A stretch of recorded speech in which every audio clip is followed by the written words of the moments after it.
Good morning Gazipur. This is my 4th day of Eid. আমি ঈদের পর হচ্ছে রেহামের বাসায় গেছিলাম। দেন সকালে উঠেই দেখি রেহাম হচ্ছে গরম গরম হালিম সার্ভ করতেছে। আন্টি রাতে হচ্ছে হালিম রান্না করে রাখছিল যাতে আমরা সকালে উঠে হালিম খাই।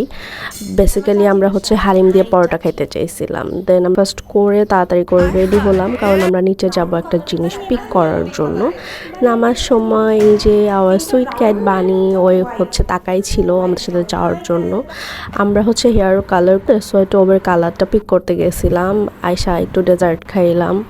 দেন হচ্ছে রেহাম কালারটা প্রিপেয়ার করতেছিল, কারণ ওই হচ্ছে এটা আমার হেয়ারে অ্যাপ্লাই করবে। দেন কালারটা হেয়ারে অ্যাপ্লাই করার পরে অ্যাকচুয়ালি ট্রু ফিলিংস হচ্ছে খুবই বাজে। কালারটা একটু সুন্দর হয় নাই, আমার আগের হেয়ারে আর সুন্দর ছিল। দেন আমরা লাঞ্চ করলাম। লাঞ্চে হইতেছে আমার জন্য বিফ রেখে দিছিল, বিফের সাথে হইতেছে অনেক মজার একটা সালাদ করছে।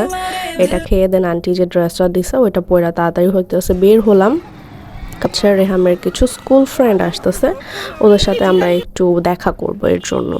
দেন হচ্ছে আমরা কৃষিবিদের ভিতরে গেছিলাম, বাট যেতে যেতে অলরেডি পড়ে গেছে, আমরা পিকচার তুলতে পারিনি। বাট তখনের এনভায়রনমেন্টটা আরও সুন্দর ছিল, কারণ সূর্য ডুবে যাচ্ছে, অনেক ভালো লাগতেছিল।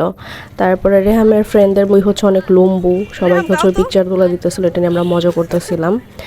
দেন হচ্ছে আমরা একটু হাঁটাহাঁটি করে বাইরে গেলাম। বাইরে যাওয়ার পরে আমরা করলাম মানে এমনি হাবিজাবি স্ন্যাক্স ট্যাক্স খাইছি আমরা বাউকাল থেকে।